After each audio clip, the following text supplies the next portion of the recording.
কিছুটা হলেও লাগাম পড়েছে খেলাপি ঋণে। গেল বছরের শেষে ৩ মাসে এই ঋণ কমেছে ৮৭,০০০ কোটি টাকার কিছু বেশি। বাংলাদেশ ব্যাংক বলছে বিশেষ পুনঃতফসিল এবং আদায় কার্যক্রম জোরদার করার প্রভাবে এমনটা হয়েছে। যদিও এখনও মোট ব্যাংক ঋণের ৩১%ই খেলাপি টাকার অঙ্কে, যা ৫,৫৭,০০০ কোটি টাকারও বেশি। অনুপ অধিকারী তরুণ জানাচ্ছেন বিস্তারিত।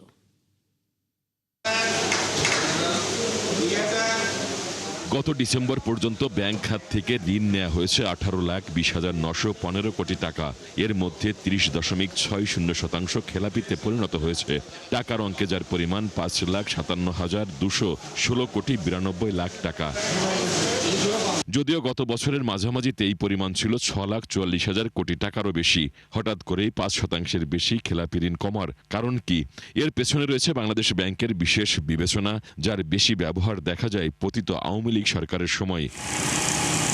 সাধারণভাবে পরিশোধের সময় পার হলেই ঋণকে মেয়াদোত্তীর্ণ হিসাব করা হয়। তবে ২০১৯ সালে এক নির্দেশনার মাধ্যমে মেয়াদি ঋণ পরিশোধের নির্ধারিত তারিখের ৬ মাস পর থেকে মেয়াদোত্তীর্ণ হিসাব করা হয়।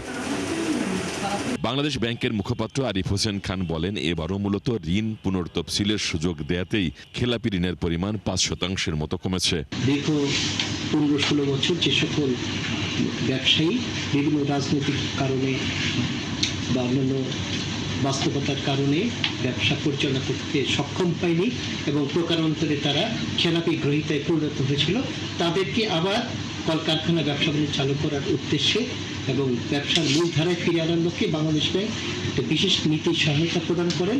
৩৫.৭৬ থেকে বোধহয় ৩০.৭৩ নেমে আসছে। দ্যাট ইজ প্রায় ৫% হ্রাস পেয়েছে খেলাপি ঋণের হার এবং টাকার অঙ্কে ৮৭,০০০ কোটি টাকার উপরে খেলাপি ঋণের পরিমাণ হ্রাস পেয়েছে।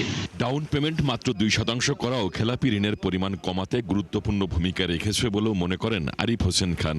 বিশেষ ঋণ সহায়তা, নীতি সহায়তা যেটা প্রদান করা হয়েছে, সেখানে ডাউন পেমেন্টের মাত্রা প্রচলিত হারের তুলনায় কম রাখা হয়েছে 2% করে। এই 2% হারে যে পরিমাণ টাকা আদায় হয়েছে সেটা কিন্তু ব্যাংকগুলোকে অনেকটা লিকুইড করেছে।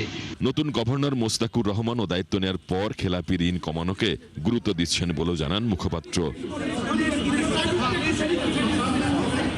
অনুপ অধিকারী তরুণ, ৭১, ঢাকা।